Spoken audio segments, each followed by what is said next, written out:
And even with customers, like this is the expectation. Like you may have this expectation, but that's not a reality of where we're at. This is where we're at. And this is what we're doing. And the customer isn't always right. I know they think they are, but they are not always right.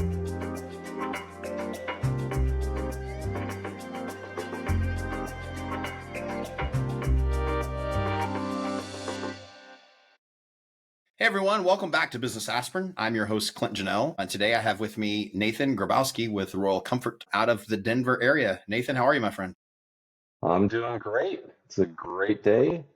Enjoying the cool weather, although I prefer it to still be 100 degrees and selling AC units. So, we're kind of in that shoulder season of Yeah. HVAC. So, but Yeah, it's there's that beautiful time. out. It's a hard space to be in the HVAC world, right? When it's like really beautiful outside, because you're like, man, it's so nice outside, but crap, that's not good for business. Right. Not good for Exactly. business. And it's not cold enough for the heaters to need to be serviced yet. You're getting there though, right? What's the overnight temp now? 50s. Okay. So that's cool enough. You wake up and need a little crisp, and then it's daytime might still need a little AC work, right? Right. Yep. Well, man, we're hopeful for you, dude. You just keep crushing it for a little while. It's hard because I always at one point I grew up in the HVAC world, and it was always tough because you're like, man, I'm going from one hot place to the next. But when the perfect temperatures come out, I have less work to do. So I want to make sure I'm staying busy, and that's definitively something that you have to navigate in that world. So Nathan, let's talk about you guys and Royal Comfort, and let's talk about how you got into the space. Like, what did you do before Royal Comfort? How long you been with Royal Comfort? How'd we get here? Yeah. So I bought Royal Comfort. April 1st was the first day. The previous owner, Fleming, had started the business 19 years ago. Background in HVAC, came from a fairly large company within the Denver metro. Decided to do his thing and built a great company. And he's in his mid 60s and decided to retire. And he was this kind of a unique H company. So we have a small service department, one truck, and then the rest of the business is focused on custom homes, basic models. So we, our guys are called, right? They're experts at work and installs and all that. From a service standpoint, we're not a large service company. We're not somebody to call 24/7 to come out to your place yet. I'm looking to acquire a 24/7 service, stack that on as well. So that's kind of the first piece of the business. It was Royal Comfort Heating and Air Conditioning. We bought it, transferred it into Royal Comfort Home Services. So focus on HVAC, plumbing, remodel, handyman services, kind of building out.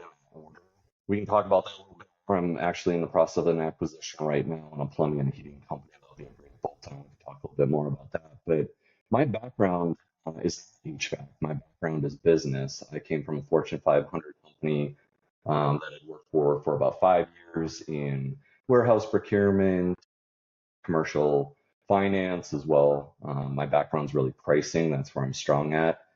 And then prior to that, I was in logistics and truckload transportation and network design with a kind of a side gig in that company of CRM implementation. So when it comes to bringing software into HVAC and home services world, I've been a little picky on that actually because some of the software is really great. Some of it's like, how do we not have that yet? Like, how is this not a thing for us?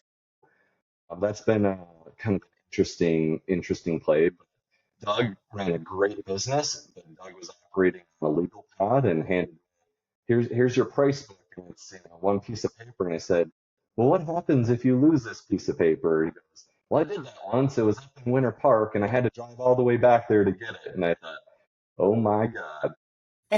So I love Doug. But he was definitely old school for sure. This is certainly not a Job Docs podcast and not a Job Docs commercial, but I may take that clip right there that you just said and be like, I had to drive all the way back to Denver from Winter Park to get or go whichever direction he went to go get a sheet of paper. Like, oh my gosh. Like the story we tell of guys with manila folders and all of that is so crazy. So at some level, you're kind of a tech guy. You're a Yeah, business guy and a tech guy, and I mean, certainly Fortune 500 companies, you use a lot of high-end tech to get pricing structures in place and make sure you're doing procurement correctly, and even on the sure. logistics side. So that's Yep. interesting. So did you go to school for either of those? Or you like trained for any of that, like college, or you just kind of got into those spaces? Yeah, so my background, the business and economics with like, I'm two classes short of a finance degree on top of it, but I was there 5 years and I was like, I got to get out. I had the fortunate luck of graduating in spring of 2008. Jobs were very plentiful at that time, as you can imagine. So, I actually ended up with a truckload carrier, mid-sized truckload carrier, top 100 carrier actually. When you think about logistics, most truckers are small businesses, one, two, three, four trucks, and then you got really big guys, and then you got mid-sized carriers in between. So I ended up in the pricing department there, and again, that went of a my first big key was writing pencil on printed out sheets of Excel and changing prices and type it in, and I kept pushing to modernize all those processes and things into the 21st century. So bid software was really big. Started to roll out at that same time period, so I got really familiar with that. And then ultimately, we had a VP that came in and said, "Hey, we need a actual CRM to manage our customers, manage our pricing processes, manage our sales process." So I ended up in that world. Okay. Yeah, but it's unique, right? And then, so what led to, I'm out of here and I'm going to go into the HVAC world? Because that's a transition. Yeah, yeah. So I really wanted to own my own business, and I've been entrepreneurial on the side for a while. I had a small marketing company that didn't take off, but I learned a lot trying to do. We were advertising on the rear vehicles, window wraps, and it's called local commute marketing. And we kind of got going, but I always had this, this major career thing here to fall back on, and so it's hard to dedicate. I have a really full life. I'm very active. Uh, and do a lot of things. And so the company didn't really take off. Kind of dabbled in wholesale world of real estate as well, and just always had these side gigs. And a couple of years ago, I ended up starting a vending business with my husband, and really that was like the light. Like that was the thing. Like, hey, let's start this business. We had some friends in it, and the first day was this logistical challenge of getting a BevMax. It's the machines with the arms, right? And they're fairly big. And my investment partner has multiple businesses across the metro, and he has a sauna business in central. And so we placed a beverage machine there, which does fantastically well because everybody's thirsty when you're sitting in 120 When you sweat all your saunas. fluid out. Yeah. It was great, but the challenge was to get this machine through this door that was 4 feet off the ground because the rest of the doors were too small. This is an ancient building, right, from early 1900s. And so I had to line everything up, and I had to get, I had a half-inch clearance on each side. The moving guy's forklift that had tires, so it's spinning. And we went through this whole day that I had mapped out. And at the end of the day, we turned it on, put the money in, and got the first beverage to drop.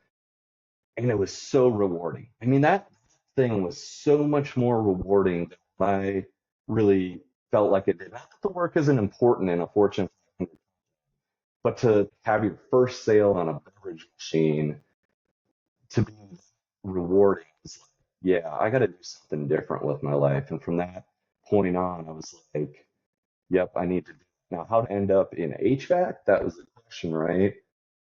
I had some work done on our house that we built in 2019. So right after everything kind of escalated, anybody could ask a price for what they wanted, and maybe they'd show up or they want in 2021.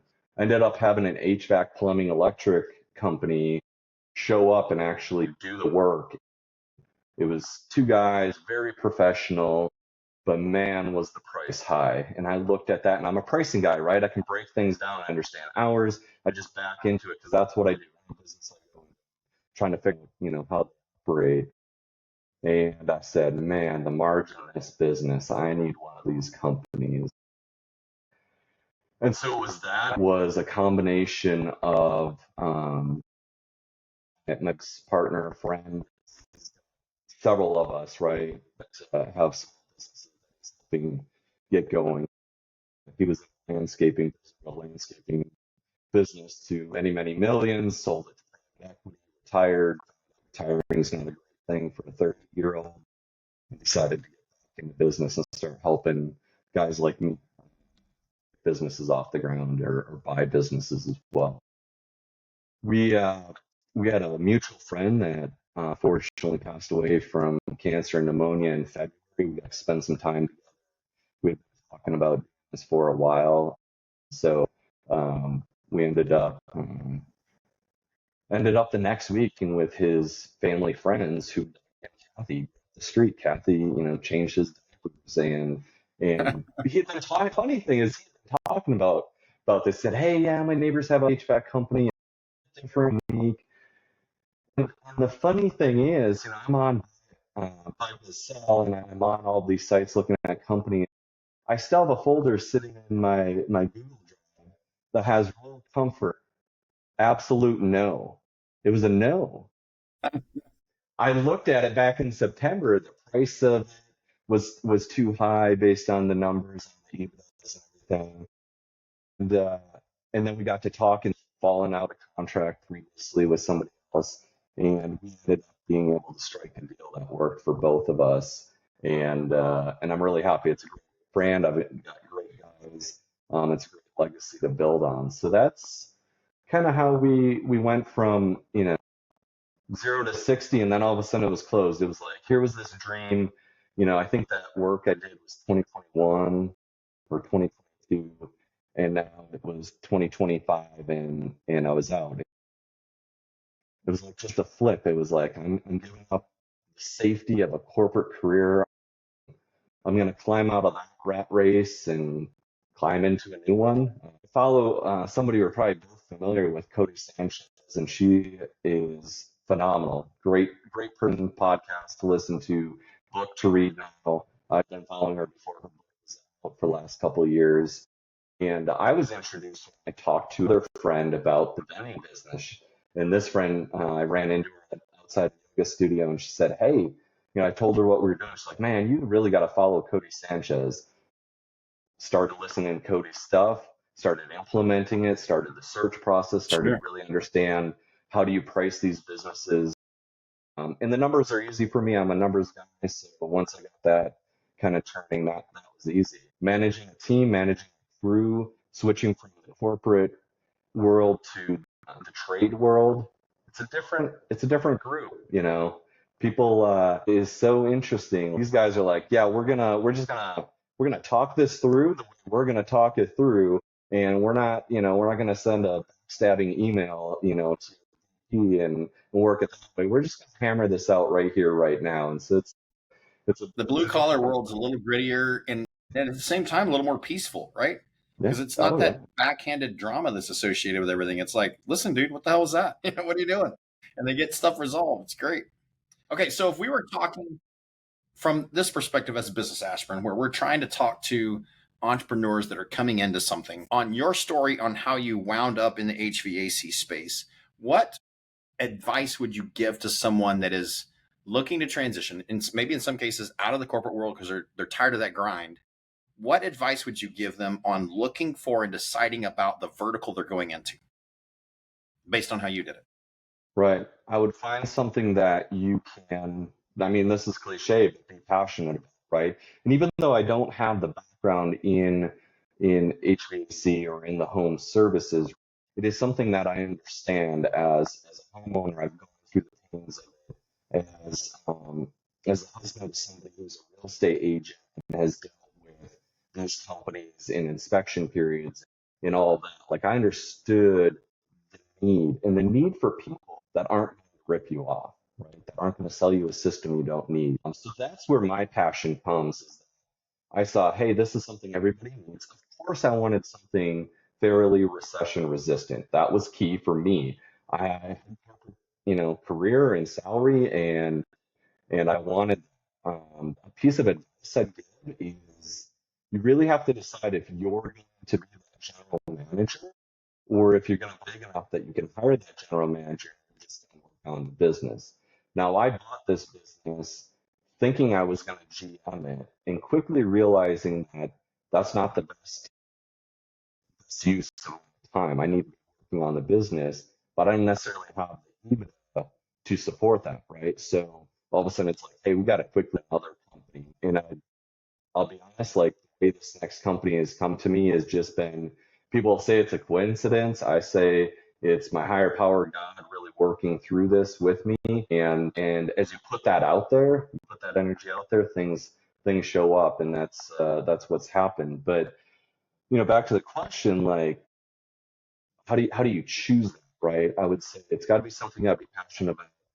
I see size. So is that mean you're going to do this as a side hustle like the betting was for us for a while? Prove out that, yeah, I have the wherewithal to business, learn accounting if you don't know accounting, learn inventory management, learn pricing, learn customer service, all of those sorts of things and start to build that skill set. That's probably the right way to for a lot of people. And it was for us. But then like what's the next thing? And how boring of a business do you want, right? When I think about Cody and I think about what she's saying about boring businesses, car Oh, washes, yeah, those are a little more passive. Would I say that HVAC is a boring business? No, no, I would not say that at all. I have not been bored, and it's been a hell of a lot of work. And so think about what is it? If you really want a boring business, you got to think about what that looks like versus is it really an active business? And then again, the skill set to run it. Yes, I have the skill set to build and acquire businesses and put processes together and build software. Is it really the highest and best use of time to do the sales estimates and to try and figure out, what size furnace needs to be in this custom home that's, a 10,000 square foot home? Could I get there? Sure. Should I? Probably not. And therefore, I hired somebody and merged businesses with Roman, and he's right hand man. He'll be my general manager, and we really work together. But that means quickly because we have a higher EBITDA to support the overhead. sure. And so I think you make a valid point here that I want to dig into a little bit, where most individuals who jump into the home service business, at least, do so because they have experience in the home service business. Like they grew up plumbing or they grew up in HVAC or they grew up with an electrician or whatever the case may be. And so they're good at what they do and they want to own their own business. What would you say to any naysayers or anybody that just might have a comment that says, well, you have to have experience in order to run a successful business? Do you have to know what you're doing in that particular field to be able to have a successful business? I'd say nope. I'd say you have to be able to run business, right? And you must have the knowledge and skill sets. So you must have the right people on your team with knowledge that you can leverage, right? If I went to bring Roman on, then I would have had to leverage my guys a little bit more, maybe build for certain aspects. I would have had to build a little bit different tool set in order to accomplish that. And fortunately, um, I don't want to say I didn't need to. I am learning as I go. I have found that I love sales. Anything that gets me away from my computer, I love. I spend 10, 12-hour days staring at a computer. I don't love that, right? This morning, I've got a guy, 2 months in, work comp claim, guy dislocated shoulder, just had surgery, just came back yesterday on light duty. I'm handing over you know, part of the paperwork to him. He's going to manage a schedule on our basements. He's going to manage the invoicing. I was going to hand that to him anyways, but I get to hand it to him sooner. But what that requires is training him. It requires having good systems and processes in place, documenting those processes when doing this. So I would say, to the naysayers, you have experience. I don't think you do. You gotta have the passion, intelligent. I mean, I think if you're if you don't have the ambition to learn, you won't be able to do it. That's for sure. Like I've had to learn systems. I have to understand the pricing. I have to own the P&L. of my business. But do I have to, know how to go fix an AC or a furnace? No. Um, but I like to go with and I like to watch the process. I like to watch the customer interaction. I like to understand like what could we be doing better? Oh, why'd you leave those PVC trimmings on the floor? Like I know it's in a crawl space, but like I don't like that, right? I don't like that. That's where there's value add. You can like improve the quality company. Those are my skill sets, so that's where I'm going to leverage. But again, I've got to acquire the skills that I have. Either I've got to do it personally or I've got to hire that. And for me, it was a hiring decision. Yeah. So I think it's valid. Like you have to be able to, one, you got to have some grit because running a business is not easy. It has its challenges. It can be difficult. So you got to be gritty enough to be willing to go, okay, I'm going to dig in and I'm going to fight through this piece. Secondarily, I agree you don't have to have any skill set in that particular vertical, but you have to be able to figure out processes. 100% agree with you. Because I think processes are what allow you to be able to grow your business and scale it and then hand off pieces to shoulder injury guy and go take this and run with it because you've already built out the processes. So I agree with you. But at some level, how do you learn how to create a process then for something you don't know how to do? How did you navigate that piece? Because if somebody else comes in and they're like, hey, I do like the fact that Nathan started his own HVAC business without any, maybe I should jump into building tires. How would you understand the process of what it takes to run a business of a certain vertical? How did you get there? Sure. Well, as part of the acquisition process, and this key, I have a handoff with the owner, right? So a little bit different than if we're doing a startup, right? That's going to be challenging, right? So if you're going to do a startup, we have a startup in our cleaning business, residential cleaning, light commercial. That's a startup. I will tell you that is significantly harder than acquiring a business. When he talks about that and other people that are training people on how to buy businesses, there's a reason for it. It is actually easier to acquire. And for me, I negotiated 6 weeks with Doug. Now, Doug is wanting to step back, and I don't think Doug got the workout. I mean, I think Doug had to go on vacation and rest after 6 weeks of dealing with me because we spent 8 hours together, maybe 10, and I'm sitting there just drilling. I'm questioning him, walking through everything. It was exhausting, right? To learn that. I spent $1,500 on a 3-day course on manual JDS, which is how you determine the HVAC system layout, the air needed, the equipment needed. Was I going to become an expert in 3 days? Absolutely not.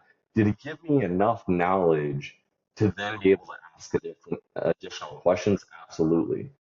I then had the luxury of spending 2 days with ADR training as well. And that was on how people like me, or certainly people that have grown up in the trades, how do you actually run an HVAC and a plumbing business? So there's training out there in all of these niches that I didn't even know about until I got thrown into it. And I'm really glad that I took that training because then what it does is it teaches you what questions do I need to ask. I don't know what I don't know, but I do need to figure out what I need to know, right? And then start to figure that out in these processes. And it's not overnight.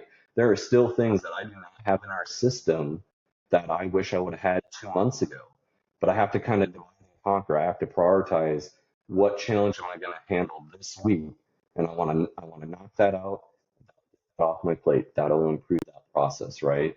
And so it's it's going through So for that you, you have process. a process for that, right? You have a I have a process process for for a process. finalizing processes. So tell me, what is the you were talking about? You don't know what you don't know. What's the most valuable thing you've learned to date about jumping off and running your own business, away from the corporate world, away from Fortune 500? What's the most valuable thing you've learned so far? I think it's to really trust in yourself, trust in your people, right? Your people know the business if they're working in it, and they'll know if they're slacking. They'll know what's going on and have the tough conversations sooner rather than later. And that's true also in the corporate world. But remember, there's drama, there's HR departments, there's all that. Like you can cut through all that bullshit and come straight to let's have these conversations Tell me what I need to know. Help me understand that. And that was different. Like that was the difference between a corporate. I got to put on my perfect LinkedIn smile and make sure that I'm looked at and I'm saying the smart things that I need to say and dot my I's, cross my T's. No, this is like real world now. You're in business. You don't have time for that. You got to have tough conversations with customers and be willing to do that too. So I would say like learning to have tough conversations right away. Don't put it off. When you're sitting on huge receivables and you've got payments to make, you got to learn how to leverage that. What do I have with this customer that I need to do in order to get them to pay me, right? Sure. Because I've got bills to pay. They've got bills to pay. I understand that. So tough conversations, having them early is what I would say. Dude, I love hearing that, right? Like the reality is, and I think that's part of why Cody is about boring businesses, right? Because there's less. I think she's great. I love what she's doing. I think she's spectacular. I think she's brilliant. But boring businesses have less tough conversations, right? So you have a car wash, you're not talking to anybody. You don't really have any employees. You're going and collecting your money and filling up some soap or whatever once a week. Running an HVAC business where now I've got crews in the field and got customers that I'm having conversations with. I've got trucks I'm putting on the road. I got to worry about whether we're going to run over somebody in a truck, make stupid decisions doing that, all of that. And I think it's vital that you learn how to have those conversations early and often. Like Gary Vee says, you got to be willing to fire fast. Now, I agree with that statement, but I also think we need to be willing to train first to make sure expectations were set correctly Yep. and Yep. people know what you're expecting of them. And then if they can't do it, you got to be willing to fire fast. But you got to make sure you're getting the right people in the right seat. And if you're not, you got to be willing to go, hey, we need to talk about this. We need to talk about what it's like. And even with customers, like, hey, this is the expectation. Like you may have this expectation, but that's not a reality of where we're at. This is where we're at. And this is what we're doing. And the customer isn't always right. I know they think they are, but they are not always right. And so you got to learn how to do that. Sometimes you have to have that conversation with them too. And I will say I like customers always right, but they're not right.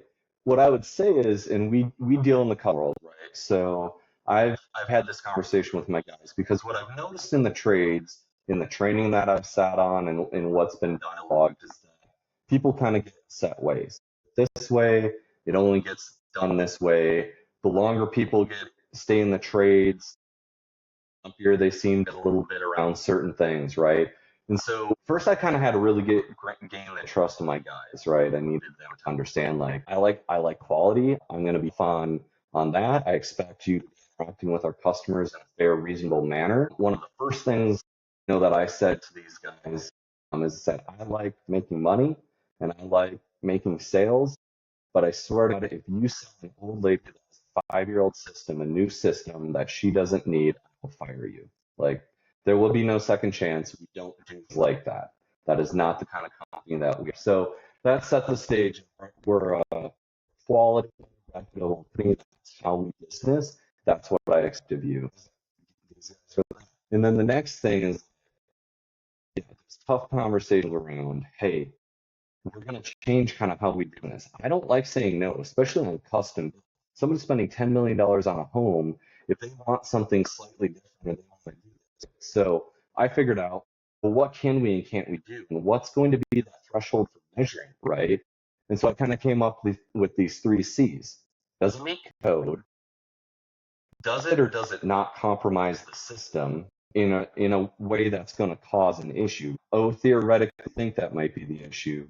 No, does it or does it compromise the system? And what does it cost? And if the customer is willing to pay the cost and it doesn't compromise the system and it meets code, then we're going to do it because that's what the customer wants. And so now they can make these decisions without having to always bring it to me. Does it meet these 3 things?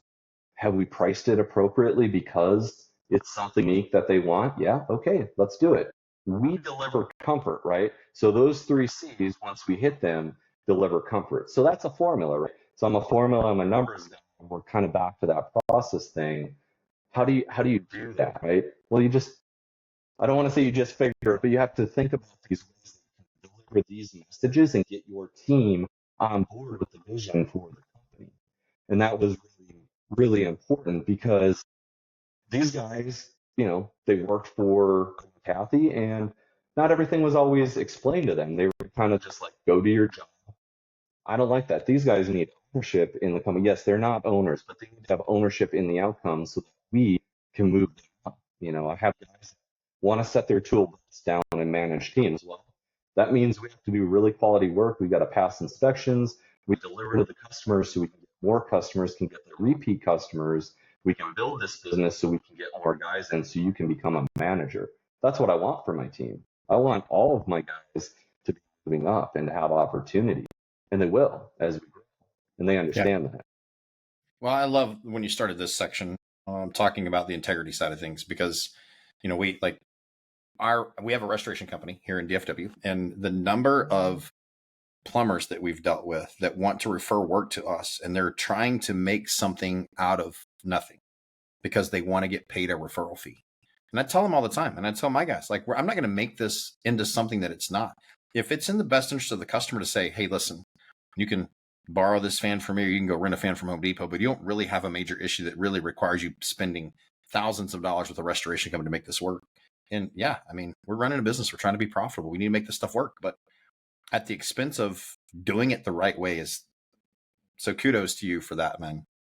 Because especially when it's tight and tough and you're starting out and people are trying to navigate new things, it's like not all money is good money, but sometimes people think it is. And you take projects on that you shouldn't. And so nice job on holding the line there and doing that sort of thing. Thanks.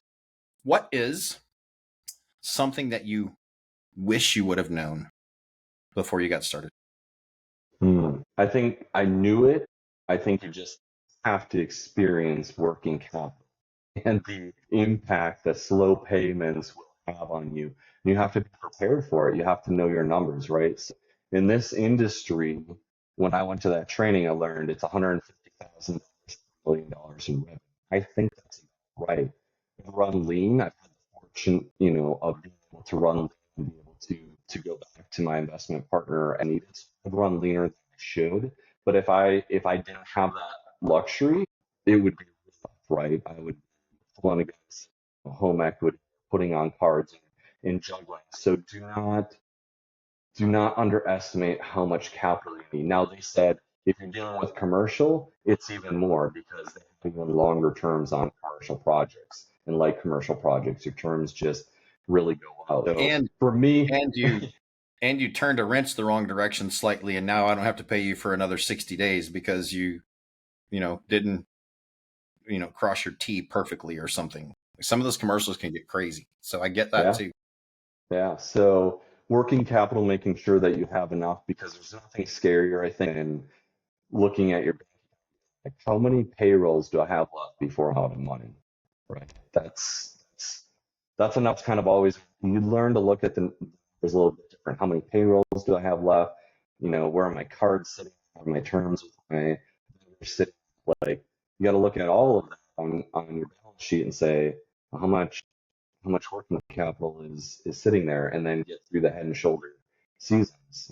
So for you, where does that land? How much cushion do you want to have? I mean, I'd love, on a $2 million business, I'd love to have $200,000 sitting in the bank that I never touch. Is that realistic today? No, because cost of capital as well. If I'm not using it right, but that was a number that I was given by the previous owner. Like, hey, I was kept this amount and it seemed well for the size that we. I highly recommend that to you. I mean, like I said, because I have to pay for that capital anyways if I've been there. And the nice thing is I have the ability to go grab it if I need. But if you're starting out, if you're buying a business, I would highly recommend you make sure you understand what the industry standard is for working capital in your business. So is there anything you wish you had done differently? I mean, overall, I do wish I would have bought a bigger company. And not that bigger just means like, hey, I'm going to have more money. But finding out and learning that, like, I'm not going to GM this thing by myself. And not just GM, like, I could have GM, but be the sales manager, right? Be the one in the field doing the estimates day in, day out, and running the company and trying to grow it. I'd had the ability, I think, to faster had I just bigger company. So if I had bought a $3 to $5 million range versus kind of that mid ones to two, then I would have had the luxury of a higher EBITDA, and I would have been able to make that. So I love where we're at, and from here, and we're already stacking on and bolting on another that's going to get us much closer to what I really want as a minimum. Yeah, make sure the size is right. I kind of mentioned earlier, because once you have it, now now you have to figure out how to get the capital right. You got to get the sales to support it. That's very much more similar to running a startup than what Cody talks about, the right size business, and just, hey, I got the GM in place. Maybe I stay in my corporate career. I wanted a corporate career, so I knew I was buying too small in a way. Like, I knew it up front. I was just willing to do it because, like, I'm sick of waiting. I'm gonna do this. I'm gonna figure out. I'm gonna pivot. I have the luxury of being able to take a little more risk than maybe the average person, um, and willing to do that. Which is funny because for so many years I didn't. I kind of got stuck in that rat race, right? I read Kiyosaki in their 2000s. I knew what the rat race was, and I still got stuck in it, Hmm. right? And it's hard. It's powerful. Those golden handcuffs are super powerful. Fear will sit there, and what I can say is I've been on a journey, and I've had to get really, really in touch with God, my higher power, as I say it, and really have some faith that things are going to work out, or that I'm going to be able to figure it out, and I'm going to be willing and able to ask people for help when I need it, and humble myself in that way, because this isn't really about me. Yes, it's my company. Yes, I have my names on the ownership documents, but at the end of the day, we're all just in service, right? We serve the capital that we acquire. We serve the people that are working for us and that we work with, and including our customers and vendors. I push my vendors as much as I push my employees. And when I get told, like, well, we just don't do it that way, I said, well, that process is kind of broken. I think you should look at it. Like, I'm not opposed to pushing everybody to get better, and I have people to push me to get better too. But back to like this path, I just had to take kind of this faith, right? That, like, it's time. I had a mile marker. I turned 40 in March, and for the last couple of years, I said I really wanted to do this by 40, and we closed on April 1st. I missed it by 9 days, but I'll still take that as a win on accomplishing a life goal. And so that was kind of what really guided me towards jumping in finally and throwing away the golden handcuffs. That's And, great. and now that I'm here, I've got to make it work, because I don't think I could go. I mean, if Yeah, I had it's to, if hard. I had to pay the bills, right? Yes, I could do it. And there's nothing wrong with it. I don't want to, crawl over, you know, people make great money and people love the job and the work that they do. If you're an entrepreneur, and certainly I was undiagnosed ADHD. I am not treating through medicine, but I found that out recently, and they really call it executive function disorder. I don't think it is. What I've come to realize is there's people that are meant to basket weave and grow the crops, and there are people that go out and fight the lions and take down and that's what I was meant to do. And I could weave the hell out of a basket, but it was really unfulfilling for me. And now I feel like I'm doing what I'm supposed to. Well, that's excellent. Well, we're close to our time. So, one last question. So the last question, last thought for me is: has there been anything that just blindsided you? Didn't see it coming. Don't just be prepared to, like, know that that really blindsided me. I would say be prepared for the unexpected. So, you're gonna get hit with the thing, like a truck breaks down, then that same damn truck's gonna break down again, right? And you just you're just gonna have to roll with it, right? You're gonna have to figure it out. Or, to get a work comp claim first 2 months of being in business, right? I know the rates are gonna go up. It hurts to be down already small, so having to navigate that, right? Blindsided, no, if you know that it's going to happen in business, just the way life happens in life. And I love what Cody says, to kind of go back to Cody. She's kind of a rock star. I love following her. Like, choose your hard, right? And I kind of live by that, right? Like I walk and I face to it, right? And I've got a sticker on my computer right here that's a bison, and it's face the fear, right? The story of the bison is that bison are the only animal that turn around and walk into the storm, Yeah. right? Why? Because they get through it faster. You try to run away from it's going to catch you eventually.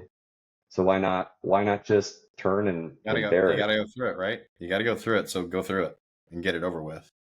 Yeah, absolutely. Man, I love it. One last piece of advice for anyone. I'd say like trust that you can do, like you have in you more than you think that you have, and just You can do hard trust that things, right?